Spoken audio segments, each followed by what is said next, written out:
प्रचंड गदारोळ त्या मैदानामध्ये ठरलेला. इकडनं लक्ष्मण वगैरे म्हणतायत आमच्या प्रभू रामरायांनी शब्द दिलेला आहे, तो शब्द खरा झालाच पाहिजे.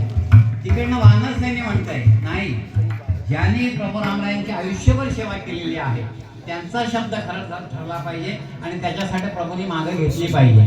अशा प्रकारे दोघांची बोलाचाली सुरू आहे. आणि इकडं विश्वामित्र प्रभू रामरायांच्या मागे बसलेले आहेत. ते रामरायांना म्हणतायत तू सोड बाण, उडव त्याचं शेत. ते सतत त्याला रामरायांना टोकतायत. रामरायांचा नाईलाज होता. रामरायांनी बाण मारला, बाण सोडला, आगीचा असा कल्लोळ उडाला. सगळं काही काहीच दिसत नव्हतं. त्या आगीच्या एवढा मोठा उठला की काहीच समजत नव्हतं. सगळ्यांना वाटलं की आता मारुतीराया त्या काशी नरेशासह भस्मसात होणार. परंतु प्रभू रामरायाने सोडलेला बाण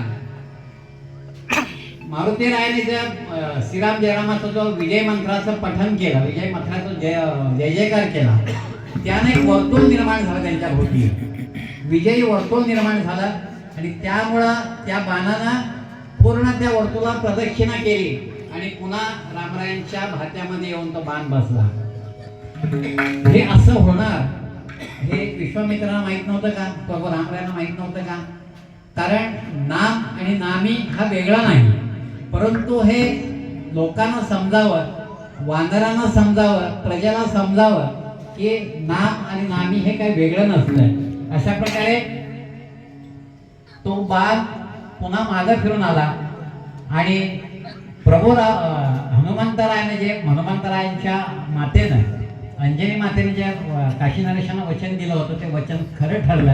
आणि प्रभुरायांचं पण त्यांना मारण्यासाठी जे काही कृत्य करायचं त्यांनी केलं आणि त्या कृत्यानं हेच सिद्ध झालं की नाम आणि नामं वेगळी नाही. म्हणून तुकाराम महाराज शेवटच्या अभंगामध्ये सांगतायत, तुका म्हणे